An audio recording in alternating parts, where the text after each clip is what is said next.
Good morning, student. Today we will start BCom part second EAFM paper first.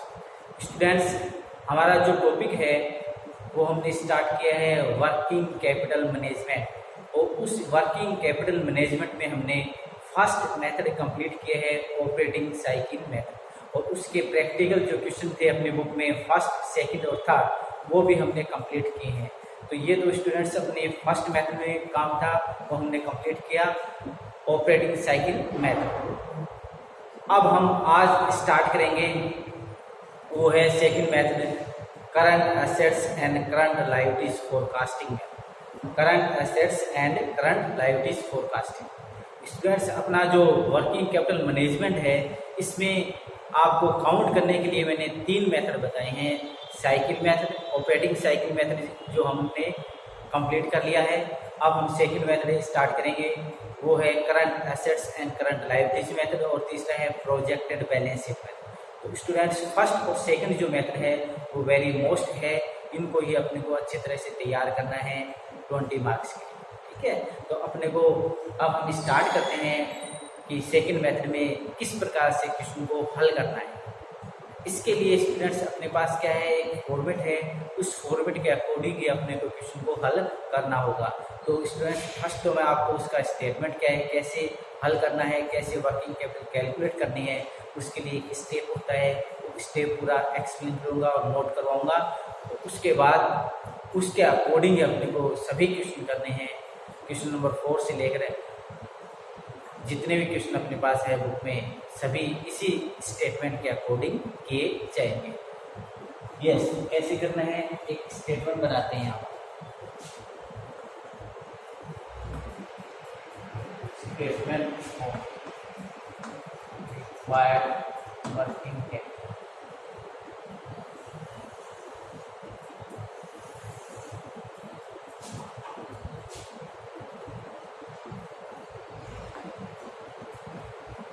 Current assets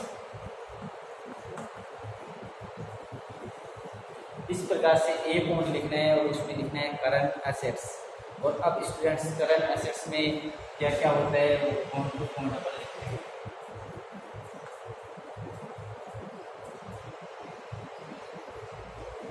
raw material. अब raw material में अपने को ऐसे लिख देना है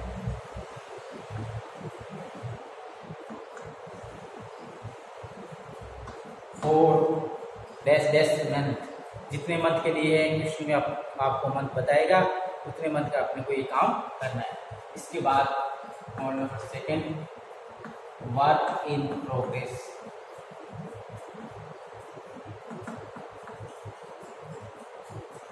मंथ्स वर्क इन प्रोग्रेस. और वर्क इन प्रोग्रेस में स्टूडेंट अपने को यहाँ ऐसे लिखना पड़ेगा रॉ मटेरियल, डायरेक्ट लेबर और ओवरहेड. डायरेक्ट लेबर और ओवरहेड. अब देखिए रॉ मटेरियल. रॉ मटेरियल में कैसे करना है, units into CPU into rack. सभी कैलकुलेशन इसी तरीके से की जाएगी. और इसके यहाँ हाफ भी लिखना है 1/2. ये कैलकुलेशन है वर्क इन प्रोग्रेस की. वर्क इन प्रोग्रेस में आप प्रोसेसिंग पीरियड भी लिख सकते हो, वर्क इन प्रोग्रेस भी लिख सकते हो. इसमें अपने को रॉ मटेरियल, वेजेज या डायरेक्ट लेबर, ओवरहेड इनकी कैलकुलेशन ये मैंने लिख दी है units into CPU into rack. अब कैसे कैलकुलेट करना है जब क्वेश्चन हम करेंगे ना प्रैक्टिकल, जब आपको समझ में आएगा. अभी तो अपना ये फॉर्मेट. इसके बाद पॉइंट नंबर 3 फिनिश गुड्स.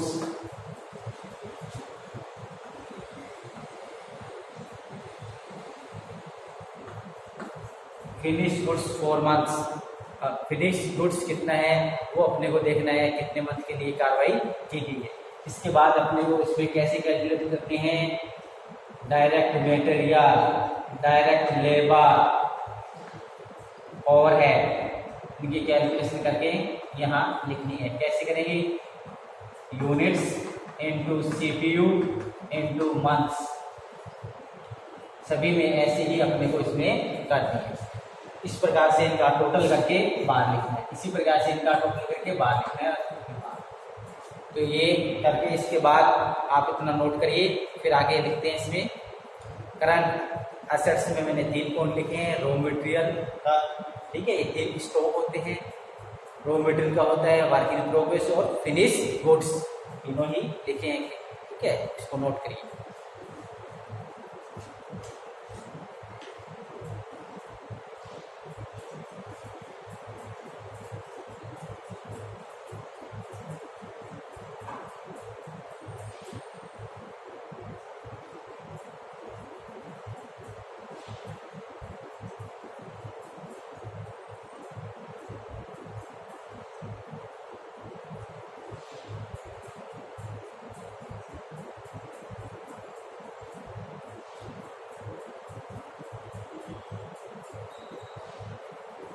इसके बाद अपने को पॉइंट नंबर 4,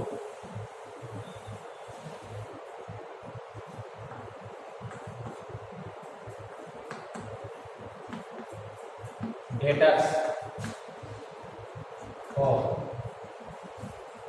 कितने मंथ के लिए वो लिख देंगे। डेटर्स में भी क्या करना है? Raw material, direct labour, overhead, units into CPU into months, ठीक है, इनमें भी ऐसे लिख लेना और इनका टोटल बात लिखेंगे। इसके बाद आपको पॉइंट नंबर 4 कंप्लीट है, डेटर्स के बारे में था। इसके बाद आपको क्या करना है?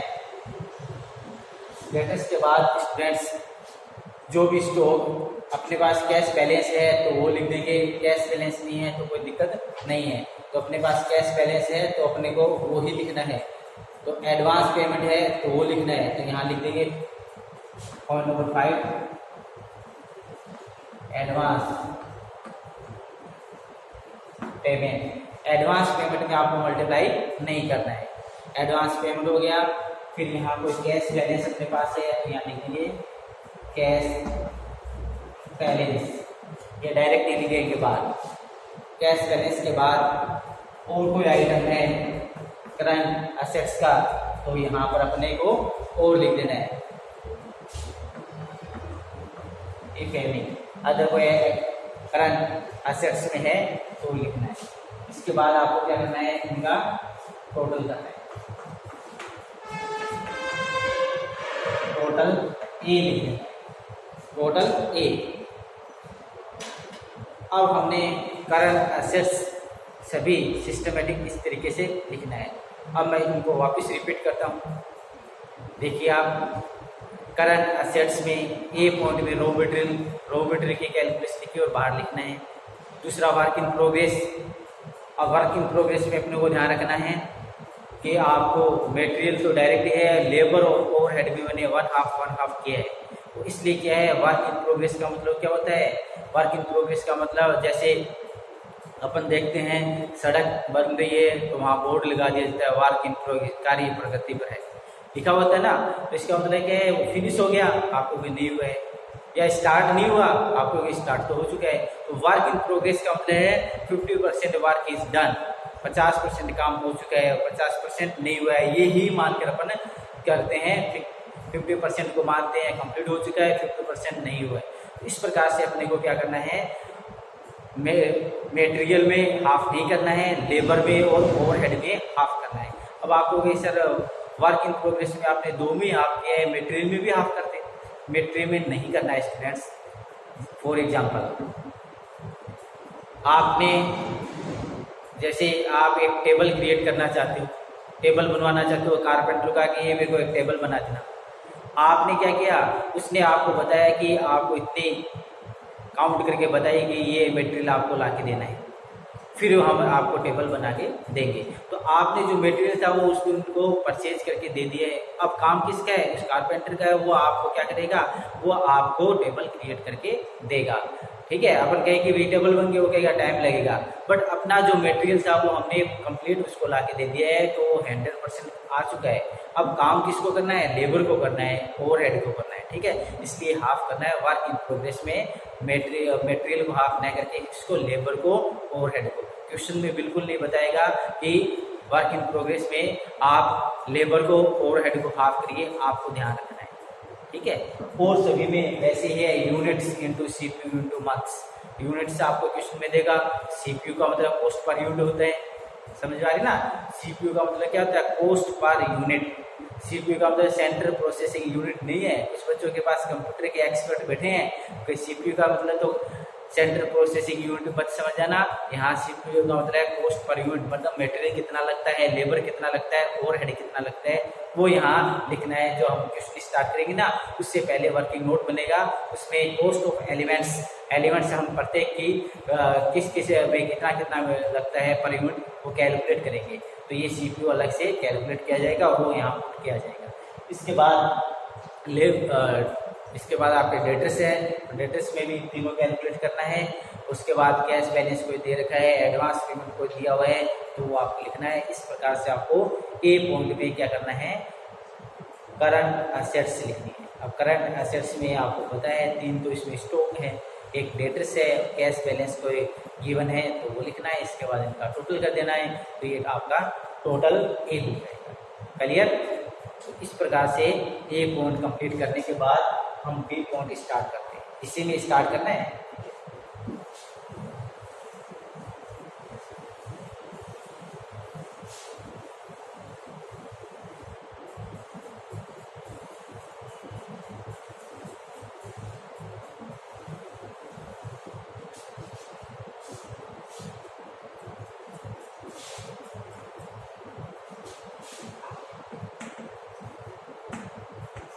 Current liabilities. अब करंट लायबिलिटीज में अपने को क्या क्या लिखना है वो आपको बता देता हूँ। फर्स्ट तो इसमें लिखना है क्रेडिटर्स फॉर मंथ्स। अब कितने मंथ के लिए है वो अपन देख के यहाँ लिखने के आगे मंथ्स, 4 मंथ। मंथ्स कितने हैं ये आपने वो क्वेश्चन में देगा, उसका फिलिंग करना है। इसके बाद आउटस्टैंडिंग एक्सपेंसेस, जैसे लेबर है, वेजेज है, जो भी एक्सपेंसेज है वो सभी लिख दिए हैं। इसमें भी 4 मंथ्स ये लिख के आपको 4 कोई अमाउंट दे रखे हैं करंट लायबिलिटीज के, तो वो अपने यहाँ लिखेंगे। इफ एनी कोई अदर और करंट लायबिलिटीज है तो अपने को वो भी लिख देनी है डायरेक्टली। इनकी भी कैलकुलेशन क्या रहेगी, units into CPU into months. इसकी भी कैलकुलेशन क्या रहेगी, units into CPU into months. समझ में आ रही ना। इसकी कैलकुलेशन क्या होगी, गिवन ये कोई दे रखे ना डायरेक्ट, तो वो लिखेंगे। इस प्रकार से स्टूडेंट्स का क्या करेंगे, अपन टोटल करेंगे। टोटल बी कर देंगे। तो टोटल ए किया था करंट एसेट्स का, अब टोटल बी करेंगे करंट लायबिलिटीज। इसके बाद अपने को यहाँ लिखना है required working capital A minus B. ये अपना आंसर है, required working capital A minus B. A में से बी को लेस कर दीजिए, जो आएगा वो वर्किंग कैपिटल होगा। अब कभी कभी इसमें कोई प्रोविजन दे रखा है तो प्रोविजन और आप ऐड कर देना। आपको कहते हैं 10% प्रोविजन और क्रिएट करिए, तो आपको सभी को पता है प्रोविजन और कंटीजेंसीज के नाम से प्रोविजन क्रिएट करवाता है। तो जो भी आपका आंसर है इसमें जितना परसेंट के और आपको क्या करना है, ऐड करना है, तो इसमें कोई प्रॉब्लम नहीं है। इस प्रकार से आपको ए माइनस बी से, तो ये अपना स्टेटमेंट है सेकंड मेथड का, जिसमें आपको ए और बी पार्ट में करना है, उसके बाद ए माइनस बी करना है। तो आसानी से ये सेकंड मेथड आसानी से अपन कर सकते हैं। इसके लिए अपने को क्या करना होता है, पहले वर्किंग नोट क्रिएट करना होता है। वर्किंग नोट में अपने को क्या करना है, जो प्रोडक्शन दे रखा है उसको मंथली या वीकली चेंज करना है, मंथली या वीकली चेंज करना है। अब आपको कहे सर मंथली करना है या वीकली करना है, एक बताइए। तो स्टूडेंट्स जो क्वेश्चन में अपने को रिपोर्ट दे रखी है उसके अकॉर्डिंग अपने को चेंज करना है। जैसे मैंने यहाँ सभी में ब्रैकेट में लिखा ना 4, अब मंथ में दे रखी है कि है तो हम मंथ में चेंज करेंगे, और वीक में दे रखी है तो वीक में चेंज करेंगे। अब month in a year equal 12, सभी को पता है, ठीक है। जब बच्चे थे ना, जब आपने याद किए थे, तो ये इसमें मेरे को कुछ बताने की जरूरत नहीं है कि एक वर्ष में 12 महीने होते हैं, तो वीक में चेंज। जैसे मैंने बताया कि 1 लाख यूनिट में एनुअली प्रोडक्शन करता हूँ, 1 लाख यूनिट में एनुअली प्रोडक्शन करता हूँ, एक मंथ में कितनी करूँगा, 1 मंथ में, तो आप क्या करोगे 12 से डिवाइड कर दोगे, 1 मंथ की कैलकुलेशन आएगी। तो मैं प्रोडक्शन जो अपने को लगभग एनुअली मिलता है, तो उसको अपने को क्या करना है, मंथ में चेंज करना है। और अपने को डिटेल ही ये सभी दे रखी है कि आपका work in progress, raw material, debtors, creditors वीक में दे रखी है, तो स्टूडेंट अपने को क्या करना होगा, फिर अपने को वीक में चेंज करना है। तो वीक में चेंज करना है तो भी कोई प्रॉब्लम नहीं है, ये भी आपको पता है, week in a year equal. अब ऑनलाइन क्लासेस लिए आपको नहीं पूछ सकता, इक्वल 52, एक वर्ष में 52 सप्ताह होते हैं। तो जैसे प्रोडक्शन मैंने बताया कि मैं एनुअली प्रोडक्शन 52,000 करता हूँ, एक वर्ष में 52,000 यूनिट का प्रोडक्शन करता हूँ, तो एक वीक में कितना प्रोडक्शन करता हूँ, कितने से डिवाइड करूँगा, 52 मीन्स वीक, एक वर्ष में कितने होते हैं, 52, ठीक है। तो 52 से डिवाइड कर देना, तो वीक में चेंज हो जाएगा। उसके बाद ये आगे हल करना है। तो ये तो प्रोडक्शन को चेंज करना है, वीक में करना हो सकता है या फिर आपको मंथ में, तो 90% तो मंथ में ही करना है, और कभी कभी वीक में भी चेंज किया जा सकता है। आपको पूछे कि 1 month equal 4 week, 1 month equal 4 week, 4 week equal 1 month. I think समझ गए होंगे बात मैं क्या बोलना चाह रहा हूँ। 1 month equal 4 week, 4 week equal 1 month, ऐसे भी सिचुएशन के अकॉर्डिंग आप चेंज कर सकते हैं। ये तो है प्रोडक्शन की बात। अब है CPU, जहाँ मैं लिखा हूँ कॉस्ट पर यूनिट। तो कॉस्ट पर यूनिट आपको रॉ मटेरियल की, डायरेक्ट लेबर की और ओवरहेड की कैलकुलेट करनी है। कॉस्ट पर यूनिट आपको कैलकुलेट करने के लिए वो परसेंटेज बताएगा सेल्स पर। ये आपको कहेगा कि जो आपकी सेलिंग प्राइस है उसमें 50% रॉ मटेरियल लगता है, सेल्स में सेलिंग प्राइस का 50% क्या लगता है, रॉ मटेरियल, 10% लेबर लगता है, 5% ओवरहेड लगता है। तो आपको जो सेलिंग प्राइस दे, उस सेलिंग प्राइस से स्टूडेंट आप जो परसेंट दे रखे हैं वो आप कैलकुलेट कर लेना। तो इसमें कोई प्रॉब्लम वाली बात नहीं है। सेलिंग प्राइस आपको देगा, आपको परसेंट बताएगा, वो परसेंट आप कैलकुलेट कर लेना। जैसे सेलिंग प्राइस बताइए, मान लीजिए 100, ठीक है। आपको कहता है कि लेबर है वो per unit 50% of selling price, तो मतलब 50 रुपये पर यूनिट हो गया। CPU इसका कितना है, कॉस्ट पर यूनिट 50 रुपये। लेबर के लिए आपको कहता है 10% लगता है सेलिंग प्राइस, मतलब 10 रुपये लगते हैं, और ओवरहेड 5% लगता है, मतलब 5% लगते हैं, किसके, सेलिंग प्राइस के। तो सेलिंग प्राइस पर कॉस्ट कैलकुलेट करके देखनी है, ठीक है। इस प्रकार से फर्स्ट तो अपने को क्या करना है, फर्स्ट अपने को कैलकुलेट करना है वर्किंग नोट, जिसमें वीकली प्रोडक्शन कैलकुलेट करेंगे या मंथली प्रोडक्शन कैलकुलेट करेंगे। उसके बाद कॉस्ट पर यूनिट कैलकुलेट करेंगे, लेबर का करेंगे, रॉ मटेरियल का करेंगे और ओवरहेड का करेंगे। ये करने के बाद फिर ये फॉर्मेट जो बनाया है उसके अकॉर्डिंग हम क्रिएट करेंगे और यहाँ तक पहुँचेंगे, रिक्वायर्ड वर्किंग कैपिटल। तो ये अपना फॉर्मेट आप स्टूडेंट्स याद करना, इसके अकॉर्डिंग ही अपने क्वेश्चन हल किए जाएंगे। फॉर्मेट आपको याद होगा तो अपने को क्या है, आसानी से समझ में आएगा, ठीक है। अपन डायरेक्ट क्वेश्चन करना स्टार्ट करें कि भी सेकंड मेथड से करना है, क्या करना है, करंट एसेट लायबिलिटीज लिखनी। करंट एसेट लायबिलिटी से काम नहीं चलेगा, ये कैसे लिखना है, वीओपी सिस्टम वाली बात है। ये फॉर्मेट बिल्कुल आसान होने के बाद बच्चों को समझ में आता है कि ये कैलकुलेशन आप कैसे लिखते हो। तो ये 1-2 क्वेश्चन कंप्लीट करने के बाद आप इसको आसानी से समझ सकते हो, ठीक है।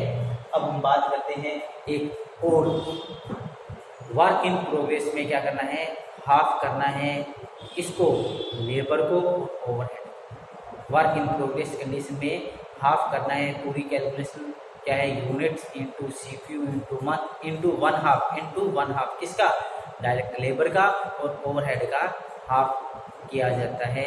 ये ध्यान रखना है, क्वेश्चन में अपने को नहीं बताएगा, आपको हाफ करना है। क्वेश्चन में कभी कभी अब नॉर्मल केस में बता सकता है कि work in progress labour and overhead 100% completed, तो फिर हाफ नहीं करना है, ठीक है। कभी कभी एक दो क्वेश्चन में आपको लिखा मिलेगा कि वर्क इन प्रोग्रेस है वो 100% कंप्लीट है, उसमें लेबर और ओवरहेड, क्योंकि मटेरियल तो 100 होता ही है, उसमें मैंने बताया कि मटेरियल को आपको हाफ करना ही नहीं है, आपको क्या करना है, लेबर और ओवरहेड को हाफ करना है। तो इस प्रकार से ये ध्यान रखना है कि फॉर्मेट स्टूडेंट याद करना है। नेक्स्ट क्लास में हम स्टार्ट करेंगे question number 4 second math. Thanks.